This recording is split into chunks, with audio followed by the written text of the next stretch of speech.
Thanks so much, Carly. So I will try to get us back on time, something I'm guaranteed to fail at, so apologies ahead of time. I wanted to thank the organizers for inviting me, and also the IRG that I also sit on. We have a workshop next week, so thanks for the opportunity to come here. I'm really excited to actually be here, and I get a lot out of these meetings for reasons that maybe will become clear when I go through my talk.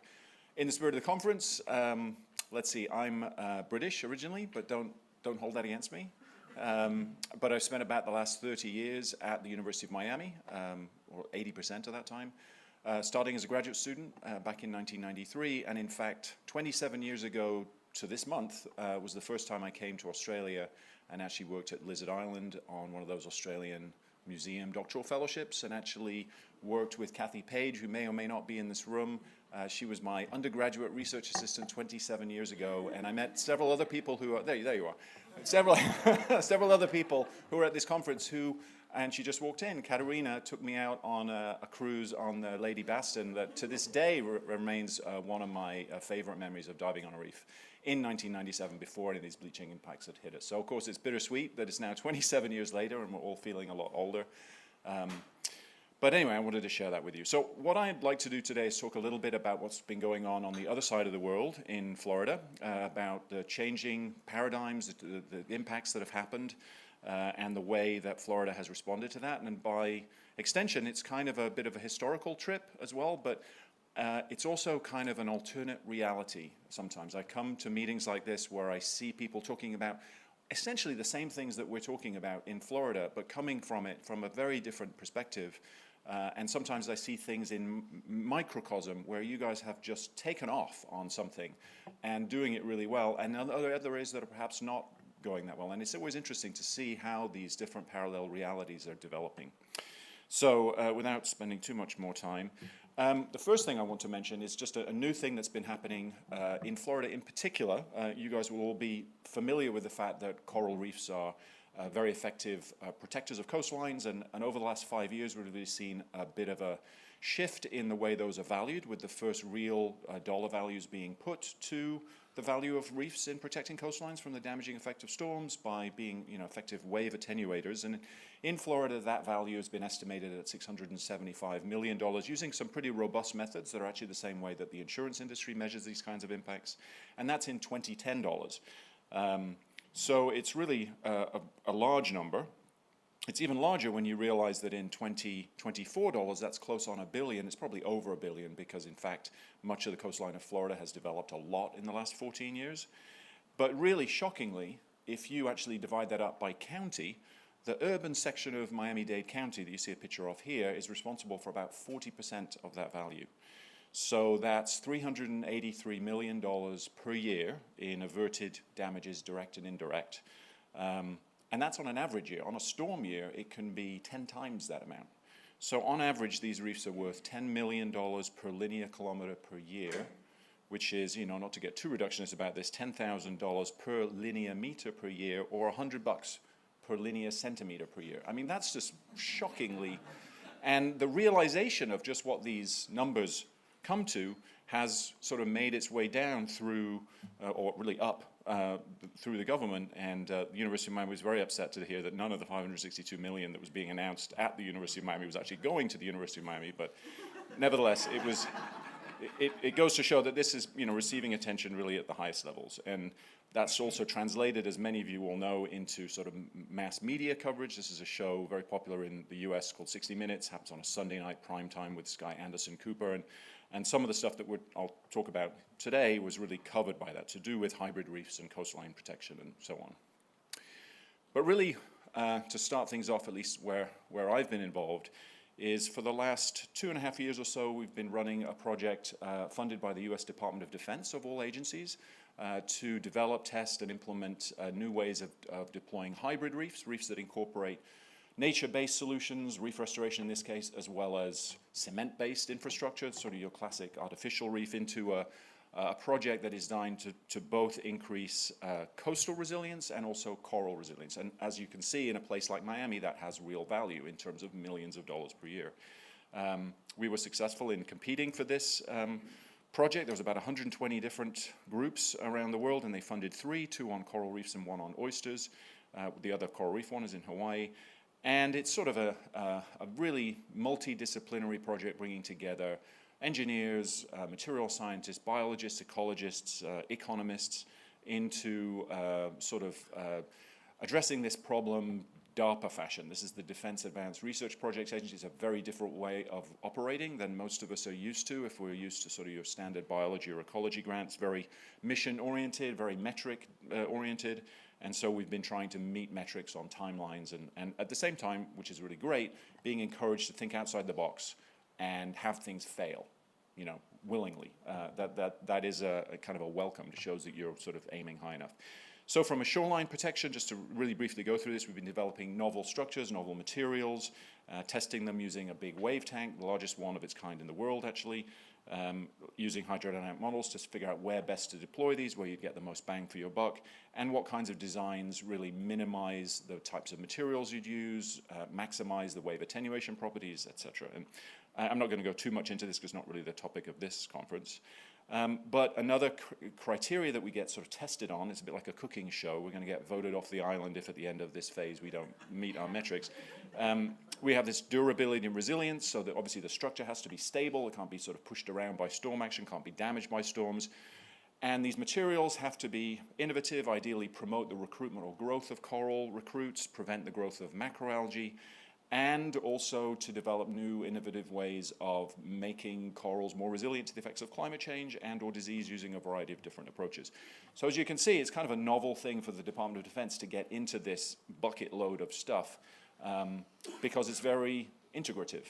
But it's been, as I said, sort of really refreshing. Oh, and then finally, there's a cost metric. We can't spend too much money doing this. In fact, we can't have the cost of these structures be any more expensive than your standard cement-based ways of doing it. So you can imagine there's a challenge there. There are some offsets that we can kind of use to it, ecosystem benefits and low or zero net carbon cement. But you know, this is designed to be a practical solution. Getting a bit more onto the topic of this conference, what are some of these approaches that we're using to build resilience? Well, we've been working on sort of a tiered approach, both looking at the coral host, using selective breeding and genomic selection to identify the corals and breed the corals that are likely to be most thermally tolerant, looking at hybrid corals, chimeric corals, and it's unfortunate I don't have a lot of time to go into the details of all of these, but I'll go into the details of some.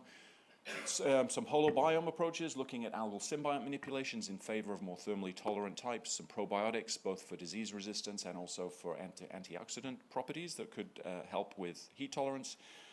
Environment approaches using some tiles that we've manipulated to leach alkaline salts into the environment, into the boundary layer, so that for a short period of time recruits could get a growth advantage and grow quicker than they might ordinarily until that tile kind of exhausts itself. And sort of conditioning and epigenetics of corals to make them tougher in terms of their response to stress after they've been pre-exposed to something.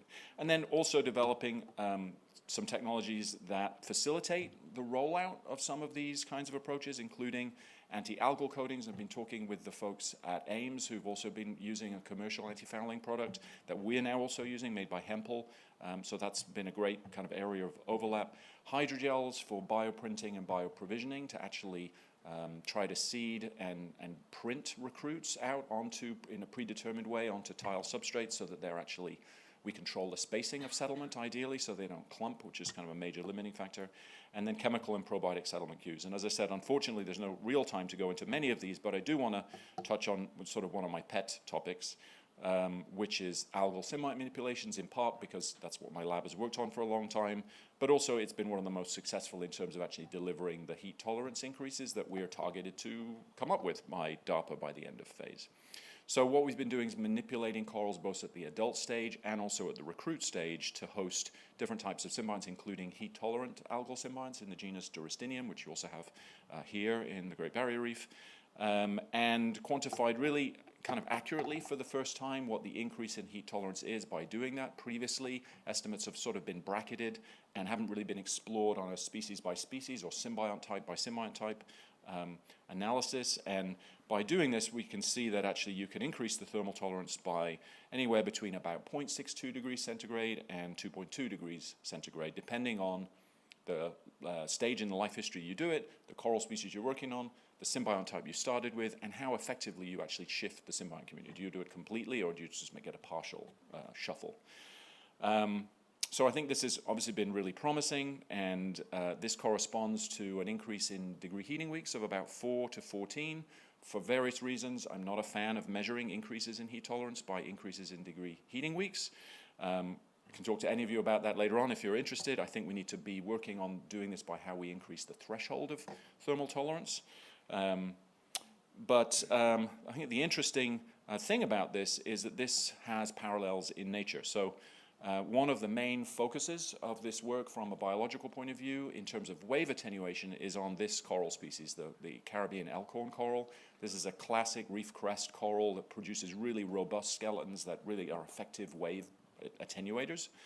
And the idea is if we can get any coral species to survive in these kinds of turbulent, rough, inshore environments where we're putting these hybrid reefs, if we can get this coral to work, that would be very effective, because this is the kind of environment it might be typically found in, a little more near shore than normal, but it is a very effective wave attenuator. And it just so happens that this particular coral, we had done a survey of the sort of variation in thermal tolerance in this coral as part of our breeding strategy to try to identify the most thermally tolerant corals to breed from. We did that in June of 2022, a little over a year and a half ago, and we got a broad spread of difference in thermal tolerance using these rapid methods that some of you will know called CBAS, but range of about 4.2 degrees, and we could argue how realistic that is, but a significant amount of variation. However, most of that variation was actually explained by the symbiont type that these corals have. And you can see here that the moat nursery in the lower right, colored in red, all contain durastinium. The way they produce their recruits and grow them up just tend to promote the growth of durastinium, the proliferation of durastinium. And these corals are significantly more thermally tolerant than all of the others. So the ones that have been sort of naturally manipulated, if you like, or manipulated as a consequence of the way that they were produced, do seem to deliver this big increase in thermal tolerance.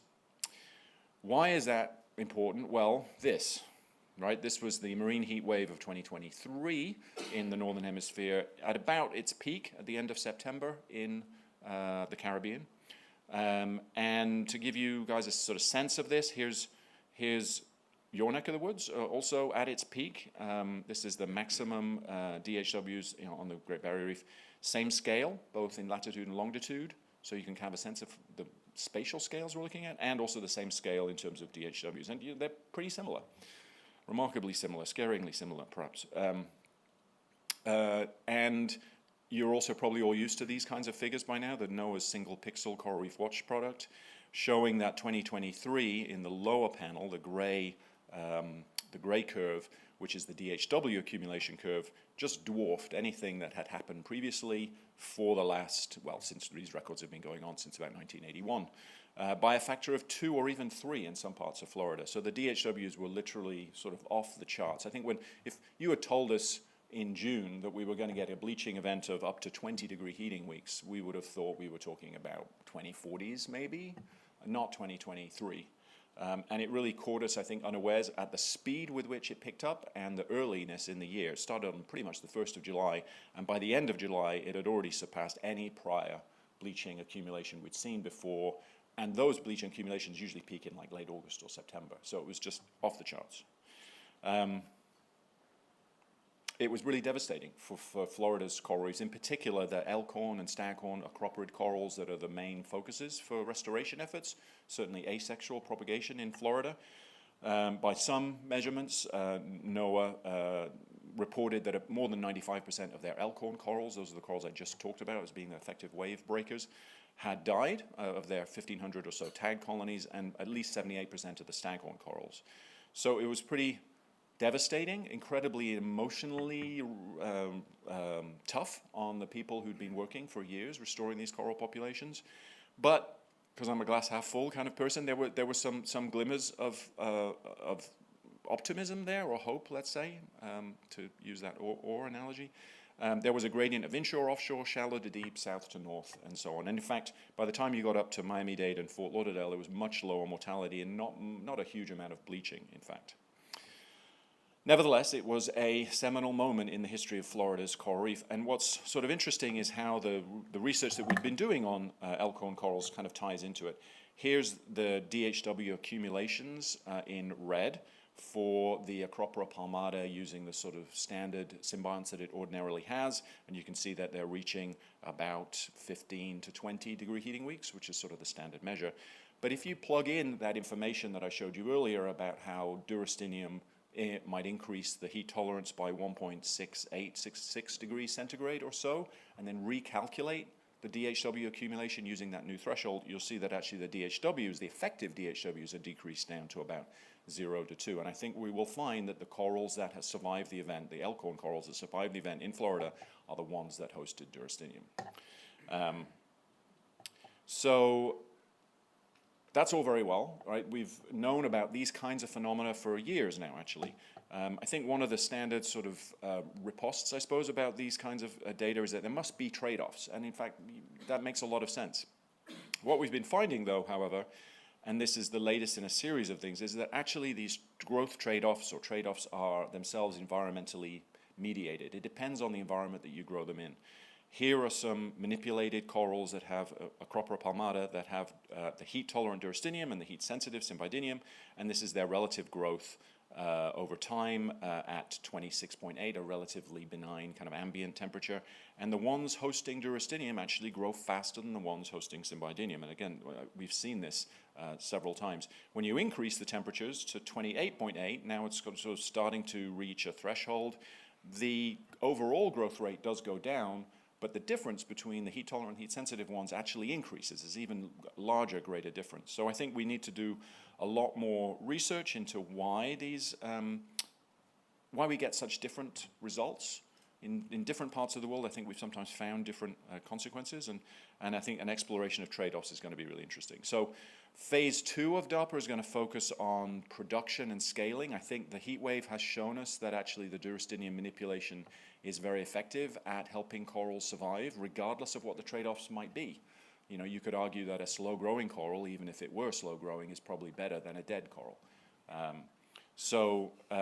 We will focus on production scaling, combining the algal symbiont provisioning experiments that we've been doing with some other things, including breeding, including conditioning.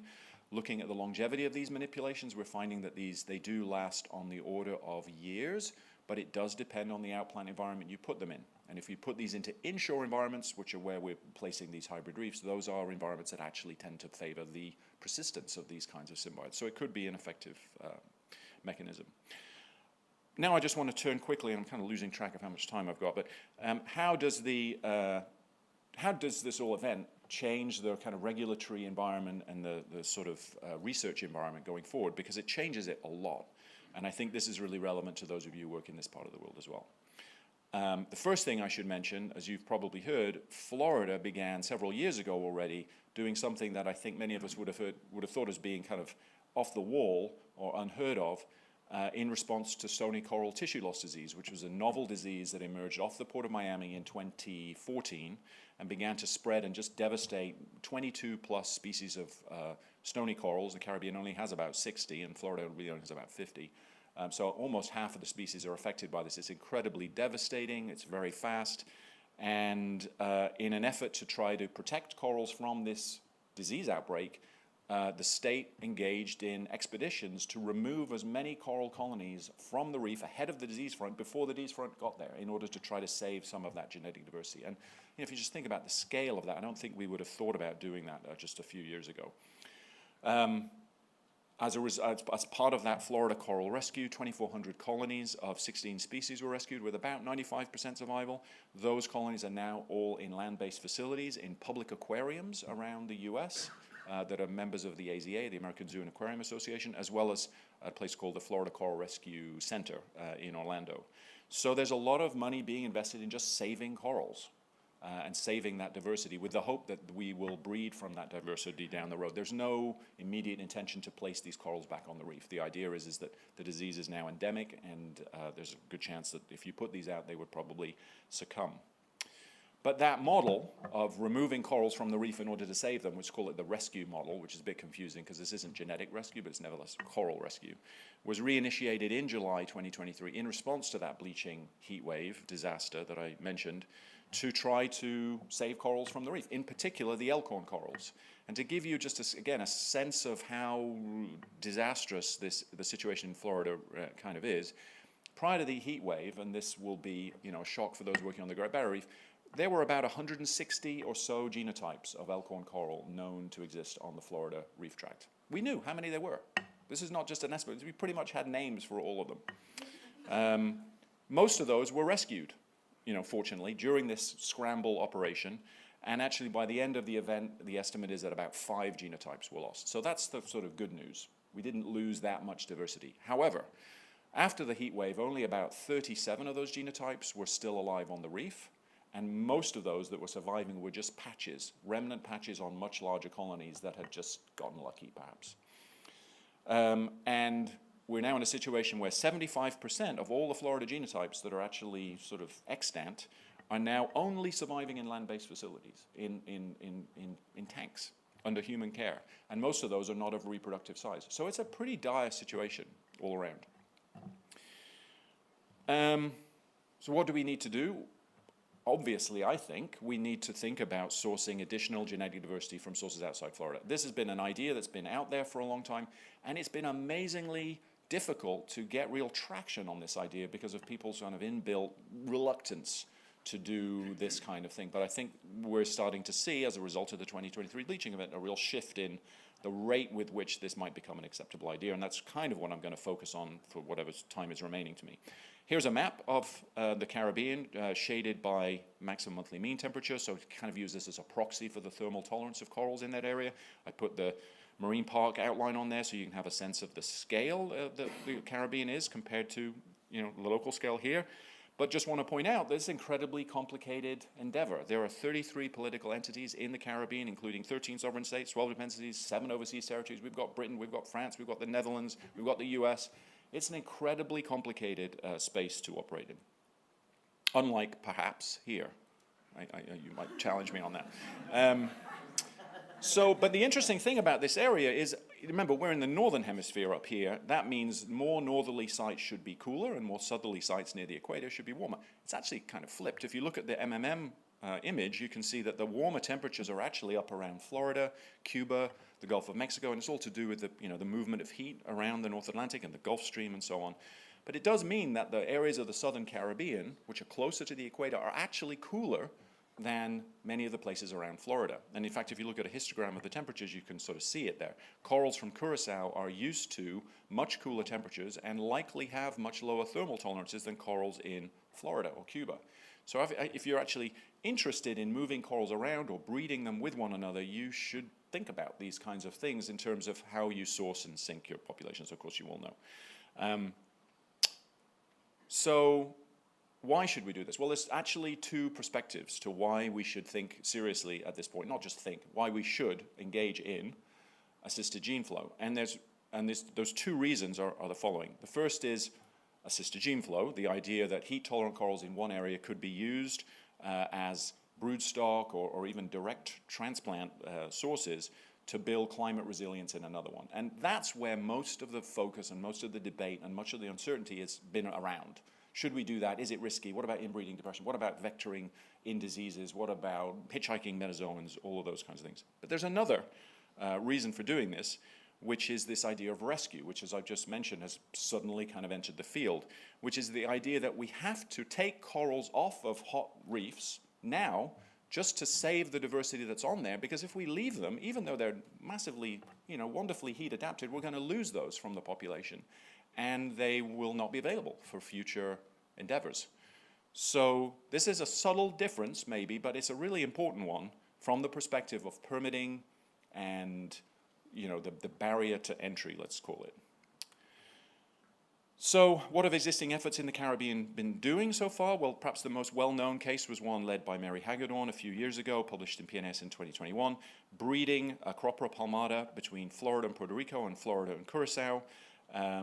And that project is currently tied up with a very successful end product, which was hundreds of offspring that were crosses of these three different source populations that are now stuck in Florida with not being allowed to be outplanted anywhere at the moment.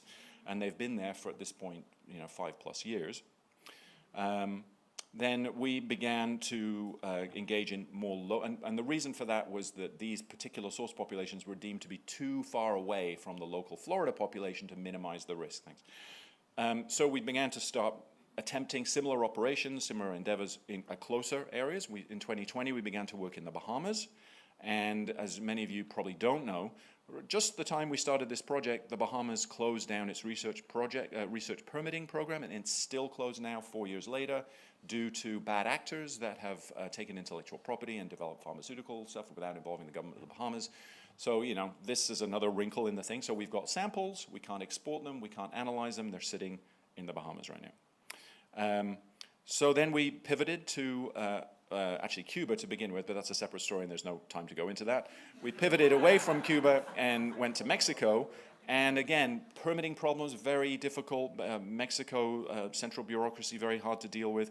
We decided we would use cryopreserved sperm because we could use it under a CITES institutional permit because it's preserved material, even though you can bring it back to life. And we did a cross between Mexico and Florida. It was it worked. It was kind of a proof of concept, and there's like one survivor left currently in the Florida aquarium. And the intention was to go back and do it on a grander scale, but then a couple of other things began to happen. One was the Cayman Islands, and I'll come back to this in a minute. We were successful in getting broodstock of 4 species listed there by their acronyms from the Cayman Islands and bring them into spawning tanks in Miami. And those are, we hope, due to spawn in the next 2 months. And then finally, after a year and a half of waiting, we were finally issued a permit for a CITES permit to export 3 species of corals from a really warm inshore reef in Honduras, on the coast of Honduras. Very turbid, very warm, huge coral cover, great stands of Acropora palmata. And so we're excited to go and collect those next month with the goal of breeding them in August. So, what are the challenges? The challenges, as you can probably tell from my tone, is that it's just incredibly complicated. Every single country is a new set of relationships,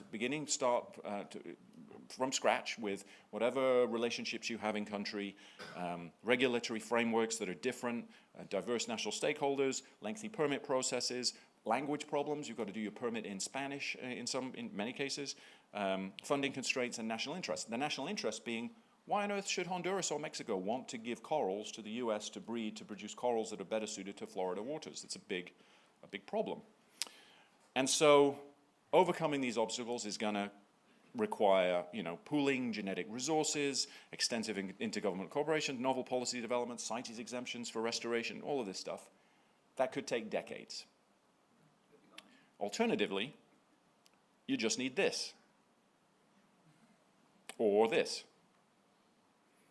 And what I mean by that is that the reason why the Cayman Islands was able to issue a permit in less than a week for us to go and collect broodstock, Acropora palmata, and 2 other species and bring them to Florida was that they were concerned in July 2023 that those corals were going to be killed off. And they were eager to have an outside entity come and take them to try to preserve them. And that's a real game changer for this kind of process and this operation, and you can all understand why. So just to wrap up, because I'm running out of time, there is, in the Caribbean at least, an urgent need to begin sharing genetic resources at scale across really the entire basin. And you can see that the scales are perhaps similar to the sort of Great Barrier Reef scale. But listening to a lot of the talks that I've been here listening to, I think there's a few lessons, I suppose, from my experience in Florida over the last 30 years.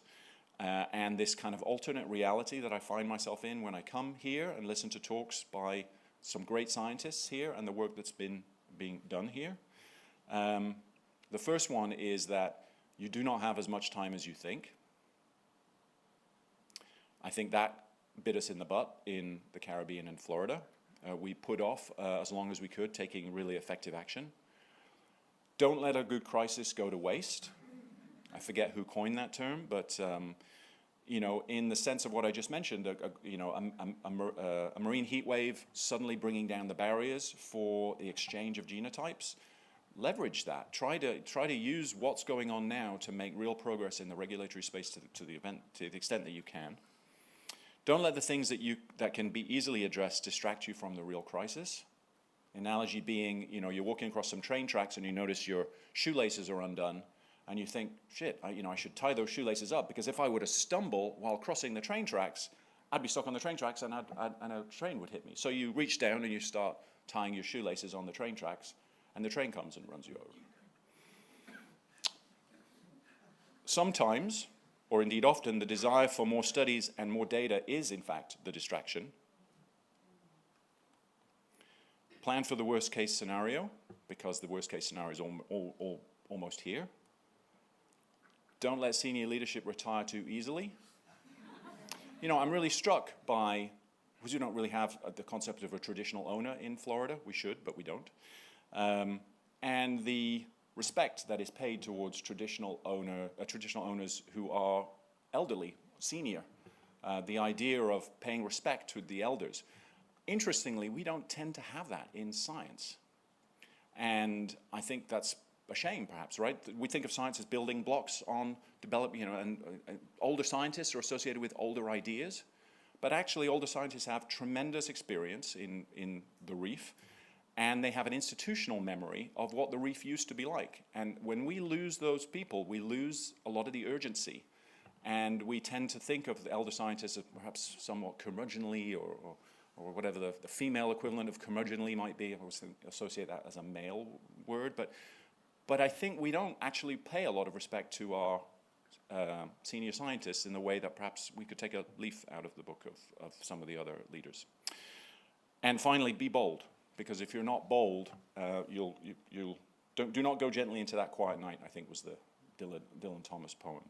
So with that, I just want to acknowledge all of the folks in my lab that really make all this happen, and the X-Reefs team, which is 27 investigators across 11 different institutions, including physicists and biologists and all those other people that I mentioned. And once again, thanks to you all for coming. And I don't know if there's time for questions, but I'll be here at the conference. So.